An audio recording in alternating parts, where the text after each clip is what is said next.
au niveau du boulevard de l'Indépendance. Nous avons marché. À l'issue de la marche, nous avons fait un manifeste qu'on a remis aux autorités, à beaucoup de ministres. Quel a été notre message? C'est de leur dire tout simplement que nous, ce sont nos parents qui sont victimes de cette situation et ils ne sont pas loin de la famine également. Il y a plusieurs ethnies au centre du Mali. Parmi eux, des Dogons, traditionnellement agriculteurs, et des Peuls, éleveurs.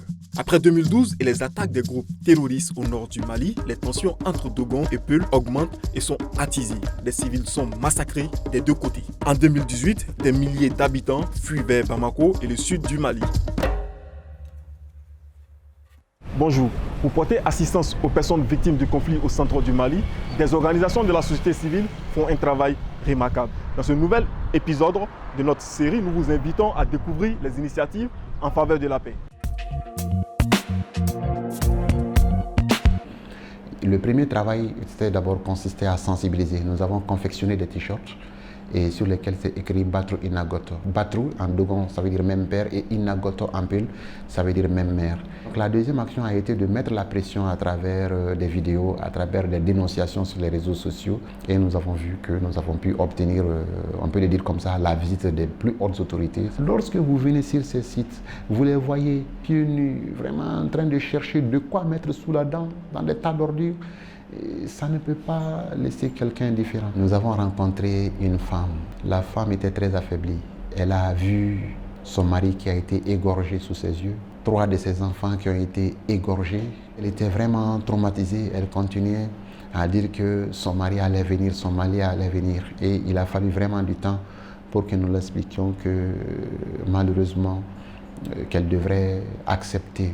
Dans le camp de réfugiés à Bamako, j'ai été vraiment choqué de voir dans quelles conditions vivaient les personnes déplacées du centre. Ce genre de camp misérable, on avait plutôt l'habitude de les voir soit à la télé, soit ailleurs. Je ne peux pas comprendre que cela se passe aujourd'hui au Mali. Heureusement qu'il y a de plus en plus de mouvements qui se mobilisent en faveur de la paix.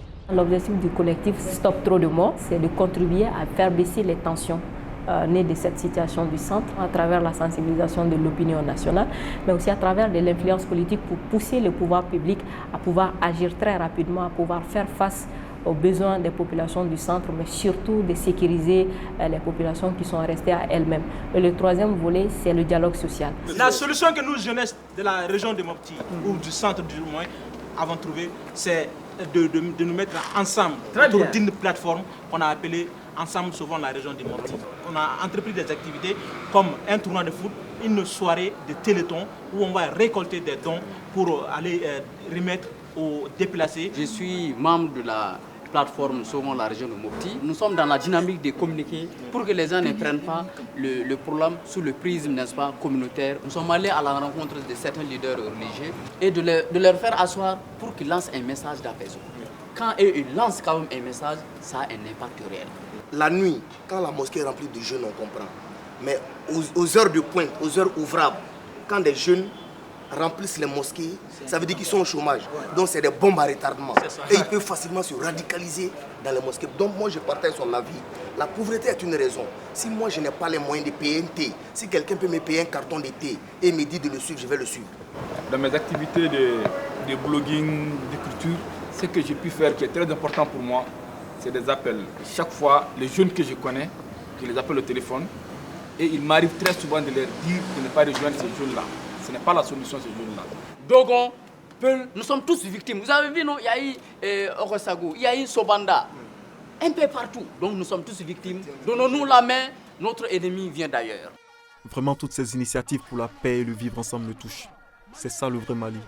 Mais pour que l'harmonie revienne sur le long terme, il faut que l'État offre aux jeunes des possibilités d'emploi, que la justice s'applique de nouveau et que l'armée joue son rôle de protection.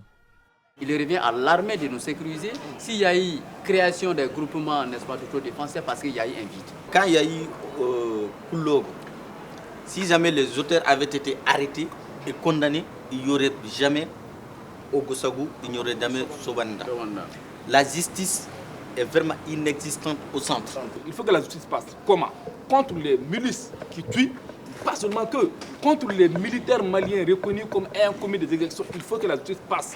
Le principal souci semble être tout de même les armes, nombreuses dans le centre du Mali. Une paix durable nécessite un véritable désarmement. Le désarmement doit être construit à travers une offre de sécurité efficace et dont l'efficacité serait perçue par les communautés. Et quand on parvient à pacifier aujourd'hui ces localités, il faut très rapidement, sinon le faire parallèlement avec le processus de désarmement, répondre aux besoins élémentaires en termes de services sociaux de base. La mobilisation de ces jeunes donne du courage. C'est ça aussi le Mali. On peut désormais entrevoir une sortie de crise. Et les artistes également s'engagent. C'est le cas du slammer Sakarouz Bikal Agréable que nous irons rencontrer dans notre prochain épisode. Un peu d'art et d'islam pour mettre du baume dans leur cœur. A très bientôt sur les haut-parleurs.